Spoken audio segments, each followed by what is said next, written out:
तो इस बादाम केक को देखने के बाद आप केक बनाने में प्रो मैक्स हो जाएंगे।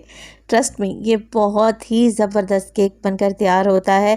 आपसे कुछ ऐसे टिप्स एंड ट्रिक्स शेयर करूँगी जिससे परफेक्ट बादाम केक आप घर में ही बना पाएंगे। बिस्मिल्लाहिर्रहमानिर्रहीम, अस्सलामुअलैकुम। खुश रहें, आबाद रहें, जहाँ भी रहें हैप्पी रहें और हेल्दी रहें। तो मैं हूँ फ़ाइज़ा और वेलकम करती हूँ आपको चटपटे पकवान में। क्या इस बादाम केक को देखकर आपको लग रहा है कि मैंने इसे कढ़ाई में बेक किया है? एकदम रिच फ्लेवर और बादाम से लोडेड माउथ मेल्टिंग केक बनाने के लिए आपको रेसिपी को एंड तक देखना पड़ेगा। और अगर रेसिपी अच्छी लगती है तो प्लीज़ लाइक भी कर दें। तो चलें फिर जल्दी से ये मज़ेदार सा बादाम केक बनाना स्टार्ट कर लेते हैं। तो super tasty, quick and easy बादाम केक बनाने के लिए मैं हमेशा पतीली इस्तेमाल करती हूँ।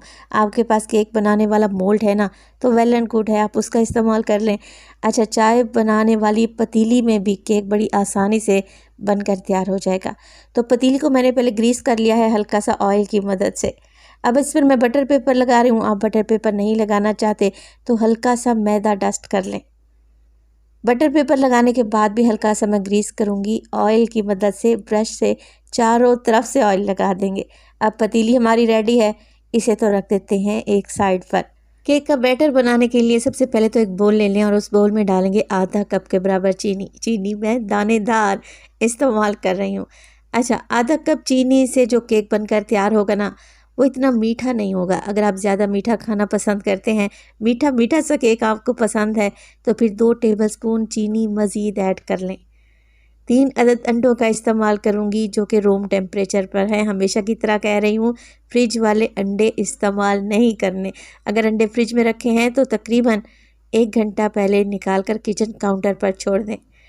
चलें जी, अब चीनी और अंडे को अच्छे तरीके से बीट कर लेते हैं। मैं तो इलेक्ट्रिक बीटर का इस्तेमाल कर रही हूँ ना।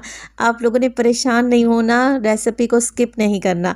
आप चीनी और अंडे जूसर ब्लेंडर वाले जग में डालें और 1 से 2 मिनट के लिए जूसर चला लें, इतना कि अंडों का कलर चेंज हो जाए और चीनी का दाना घुल जाए। बस जी इतना ही आपने कर लेना है। अब यहाँ पर बीटर का काम ख़त्म हो चुका है क्योंकि चीनी घुल चुकी है, अंडों का कलर भी वाइट पड़ चुका है। अच्छा, केक बनाते वक्त जब हम अंडों को अच्छे तरीके से फेंट लेते हैं ना, तभी तो केक फूलता है, फ्लफ़ी बनता है।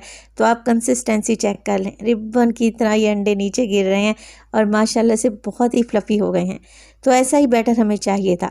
अच्छा, यहाँ पर लूँगी मैं 1 कप के बराबर मैदा। स्टैंडर्ड साइज़ का कप इस्तेमाल कर रही हूँ। 1 कप लेवल करके डालें।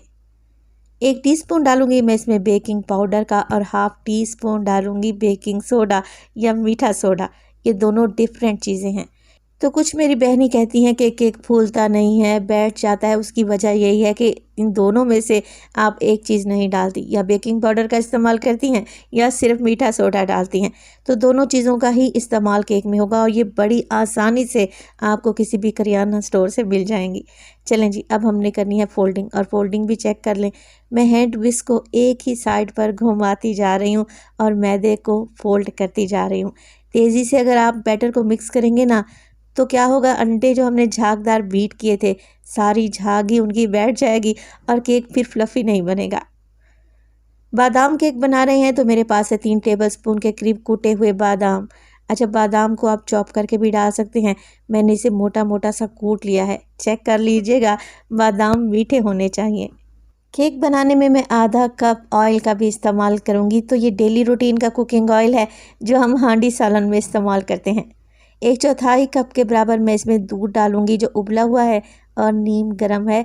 ठंडे दूध का इस्तेमाल नहीं करेंगे। देखें, ये चीज़ें डालने के बाद अगेन फोल्डिंग शुरू कर दें।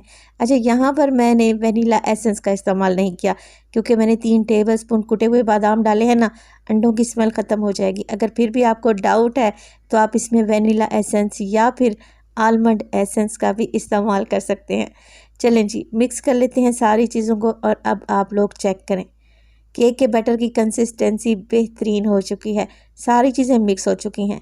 अब कुछ भी नहीं करना, ये बैटर उठाकर उसी पतीली में डाल देना है जो कि हमने ग्रीस करके रखी हुई थी। और इसी स्टेज पर अगर तो रेसिपी आप लोगों को ज़रा बराबर भी अच्छी लग रही हो, प्लीज़ रेसिपी को लाइक कर दिया करें और चटपटे पकवान को सब्सक्राइब भी कर लें। आप सब लोगों का बेहद शुक्रिया। बोल को अच्छे तरीके से क्लीन कर लें। अब देखिए बैटर डालने के बाद ना पतीली को 2 से 3 मरतबा टैप करें, एयर बबल्स निकल जाएंगे। अब क्योंकि बादाम केक बना रहे हैं तो मैं इसे बादाम से गार्निश भी करूँगी। अच्छा, ये ऑप्शनल है, गार्निश करना चाहें तो करें, नहीं करना चाहते तो आप इसे स्किप भी कर सकते हैं। मैं यहाँ पर बादाम के स्लाइस डाल रही हूँ जिसे मैंने घर में ही तैयार किया है। बादाम के स्लाइस बनाने का तरीका ये है कि बादाम को पानी में भिगो दें और फिर तेज़ छुरी से इसके स्लाइस बना लें। तो ये बेहतरीन सा बादाम केक बनाने के लिए ओवन की भी ज़रूरत नहीं है, मैं इसे कढ़ाई में बेक करूँगी। अच्छा, एक बड़ी साइज़ की कढ़ाई ले लें और उसके पेंदे में डालेंगे नमक। मैंने एक पूरा पैकेट नमक का शामिल कर दिया है। इसी नमक का इस्तेमाल आप बार बार कर सकते हैं, रिपीट कर सकते हैं। तो जब आपकी बेकिंग कंप्लीट हो जाए, नमक को किसी थैली में डालकर रख लें और अगेन जब आप केक बनाएं इसी नमक का इस्तेमाल करें। तो कढ़ाई को मैंने पहले प्री हीट भी नहीं किया। एक स्टील की प्लेट ले लें और इस तरीके से उल्टा करके नमक के ऊपर रख दें। अब इस स्टील की प्लेट के ऊपर रखेंगे हम केक का बैटर जो कि हमने बना कर रखा हुआ था। असल में डायरेक्ट पतीली नमक को टच नहीं होना चाहिए।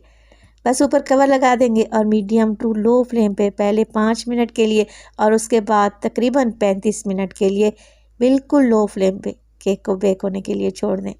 तो देखिए मैं आपको फ्लेम भी चेक करवा देती हूँ। फ्लेम बस इतनी ही रखें कि पतीली को टच हो रही हो। 35 मिनट के बाद देखें केक कुछ इस कंडीशन में आ चुका है। बेहतरीन कलर आएगा इंशाल्लाह ताला। आप यकीन करें ऐसा ही केक आप बनाकर रेडी कर लेंगे घर में अगर इस तरीके से और इस रेसिपी को फॉलो करेंगे। तो एक स्टिक की मदद से मैंने केक को चेक कर लिया है। केक बिल्कुल रेडी है। इसे कूलिंग रैक पर रख देंगे। केक जब ठंडा होगा ना मैं आपको इसे डीमोल्ड करके भी दिखाती हूँ। तो बहुत सारे लोगों के कमेंट्स आते हैं और मैं कमेंट पढ़ के मुस्कुरा देती हूँ। मैं और क्या कर सकती हूँ। देखिए मैंने आपको पतीली भी दिखाई है, फ्लेम भी चेक करवाई है और क्या सबूत दूँ आपको। पतीली में या कढ़ाई में आराम से बेकिंग हो जाएगी अगर आप ध्यान से रेसिपी को देखेंगे और रेसिपी को फॉलो करेंगे। तो देखें केक को डीमोल्ड कर लेते हैं। बेहतरीन माशाल्लाह से केक बनकर तैयार हुआ है और नीचे से भी नहीं जला।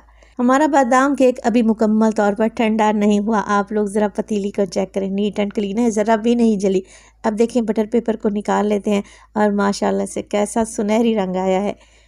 मैं आपको केक चेक करवाती हूँ कि इसकी शक्ल देखते ही आपका दिल खुश हो जाएगा और खाने का दिल करेगा। इंतहाई टेस्टी केक बना है। रेसिपी बनाए इंशाल्लाह ताला ये आपका दिल जीत लेगी। बादाम केक इतना परफेक्ट आप घर में बना सकते हैं, आपको यकीन भी नहीं होगा। तो चलें केक की कटिंग भी कर लेते हैं ताकि आपके सारे डाउट क्लियर हो जाएं। तो बादाम केक की इस रेसिपी को आप शाम की चाय के लिए या मेहमानों के लिए बनाएं। आप इसे किसी बर्थडे पार्टी के लिए भी बना सकते हैं। इंतहाई सॉफ्ट केक बनकर रेडी हुआ है। मैं आपको अभी चेक भी करवा देती हूँ। तो रेसिपी ट्राई करें तो अपना फीडबैक लाजमी दिया करें। आपके हौसला अफजाई की और एक प्यारे से कमेंट की हमेशा से मुझे ज़रूरत रहती है। तो यहाँ पर देखें एकदम माउथ मेल्टिंग केक बनकर तैयार हुआ है, एकदम जालीदार और रुई की तरह नरम। अपना बहुत सारा ख्याल रखिएगा। फ़ायज़ा को अपनी दुआओं में याद रखिएगा। मुझे दीजिए इजाज़त। टिल देन अल्लाह निगहबान।